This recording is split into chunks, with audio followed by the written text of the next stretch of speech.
Agriculture और horticulturist साथीगण, आज हम सब लोग यहां पर सहभोज के लिए ये जो कृषक सुरक्षा अभियान है, कृषक सुरक्षा अभियान में कृषक के साथ सहभोज, इस कार्यक्रम में आप शामिल हुए हैं और मैं भी कृषक सहभोज में आप सबके साथ इकट्ठा होकर के भोजन करूंगा। ये जो आपने मौका दिया है, इसके लिए कृषक सुरक्षा अभियान के आयोजकों का मैं धन्यवादी हूं और उनको मैं धन्यवाद देता हूं। मुझे याद है कि 10 जनवरी को कृषक सहयोग और सुरक्षा अभियान, इसकी शुरुआत मैंने की थी और हमने कहा था कि लगभग 40,000 ऐसे हमारे ग्राम सभा में ये कार्यक्रम होंगे। मुझे खुशी है कि आज 35 लाख किसान इस कृषक सुरक्षा अभियान से जुड़ गए हैं। उनको मैं बधाई देना चाहता हूं। मुझे खुशी है कि लगभग 33,000 ऐसे गांवों तक हम पहुंच पाए हैं और लगभग 30,000 हमारी ग्राम सभा, कृषक ग्राम सभा हो चुकी है। इस तरह के कृषक सहयोग सुरक्षा अभियान में कृषक सहभोज का कार्यक्रम हुआ है और आने वाले समय में हम 40,000 तक पहुंच जाएंगे।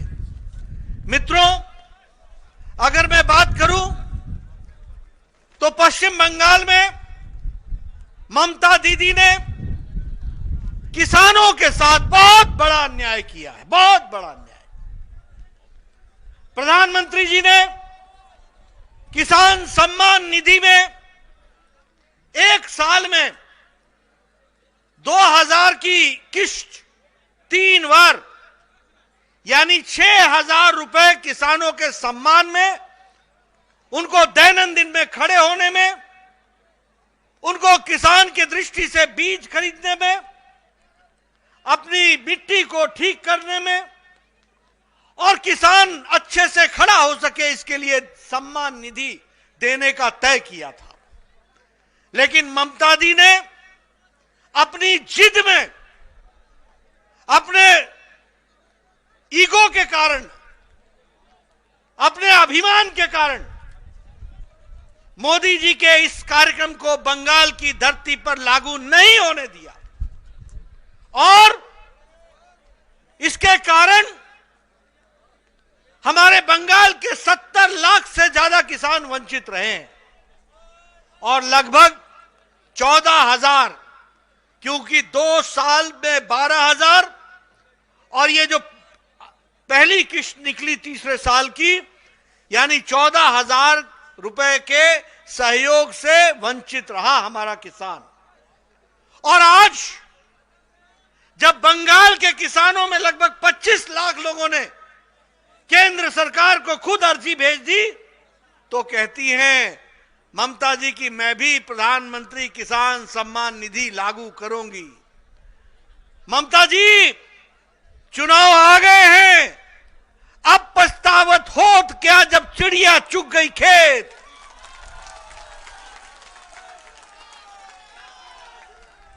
अब तो हम जब बोलते हैं तो सामने से नारे लगते हैं जय श्री राम। मैं अभी आया हेलीपैड से लेकर सारे रास्ते, मैं सिर्फ ऐसे हाथ हिलाता था, उधर से कहते थे जय श्री राम। और ममता जी को इतना गुस्सा क्यों आता है? क्यों गुस्सा आता है? अरे किसानों की सेवा की होती तो यह दिन देखने को नहीं मिलते।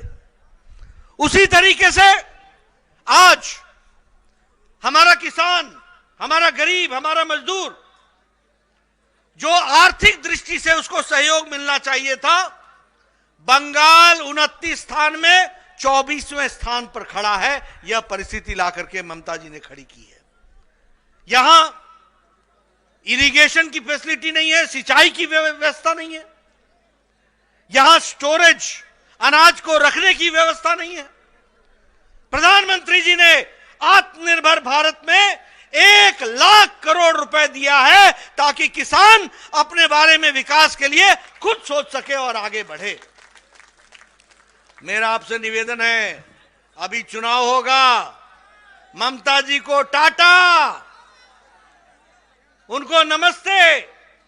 मैं आजकल देखता हूं, जहां जाता हूं, मुझे पीसी और भाईपो दोनों की तस्वीरें मिलती हैं।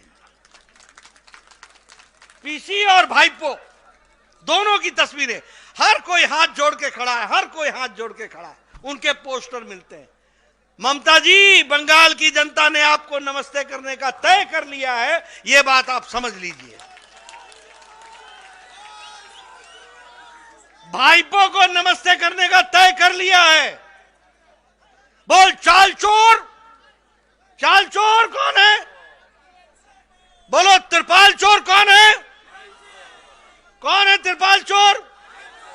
तोलाबाजी कौन कर रहा है? ये मैं नहीं कर रहा, ये आप कह रहे हैं किसान भाई। मित्रों, अगर हम मोदी जी की बात करें तो एमएसपी का लागत का 1.5 गुना तय किया मोदी जी ने हम लोगों को देने को। उसी तरीके से एग्रीकल्चर के इंफ्रास्ट्रक्चर के फंड में 1500 करोड़ रुपए सैंक्शन किए और 3 प्रोजेक्ट सैंक्शन किए हैं। ये जो मैं अभी आया तो यहां मैंने देखा कि यहां ये जो शहद है उसको अब पालन करने का कार्यक्रम लिया गया है। उसके लिए राष्ट्रीय शहद हनी मिशन, इसको भी मोदी जी ने आगे बढ़ाने का तय किया है और आने वाले समय में बंगाल का किसान उसका लाभ उठा सकेगा, यह मैं आपको बताना चाहता हूं। आपको जानकर के खुशी होगी कि अभी प्रधानमंत्री जी ने पिछले महीने ये किसान के लिए रेल, ताकि हमारा जो प्रोडक्ट है, हमारा जो उपज है, वह रेल के माध्यम से बिना किसी रुकावट के पहुंच सके, इसकी व्यवस्था की है। और 100वां रेल जो चलाया वो संगोला महाराष्ट्र को शालीमार वेस्ट बंगाल से, उसका भी श्री गणेश किया है। यहां से हमारा माल सीधे महाराष्ट्र तक जा सकेगा, यह व्यवस्था की गई है, इसको हमको समझना चाहिए। मित्रों, अगर हम बात करें पैडी के प्रोक्योरमेंट की तो हमारे ध्यान में आता है कि 64,000 करोड़ रुपए उसके ऊपर खर्च हुआ है। उसी तरीके से माइक्रो इरिगेशन फंड में नाबार्ड की तरफ से 10,000 करोड़ रुपए की व्यवस्था की गई है। और उसी तरीके से यहां पर हाईवे के माध्यम से वेस्ट बंगाल में 665 किलोमीटर का हाईवे का काम 25,000 करोड़ रुपए की लागत से बन रहा है, जिससे एक तो ईस्ट कोस्ट कॉरिडोर जो खड़गपुर से लेकर के विजयवाड़ा तक जाएगा और ईस्ट वेस्ट कॉरिडोर जो भूसावल खड़गपुर से होते हुए डानकुनी तक आएगा, ये रास्ता बनेगा तो किसान के विकास के लिए, उसके उपज के लिए एक आर्थिक विकास की एक नई कहानी लिखी जाएगी, ये हमको समझना चाहिए।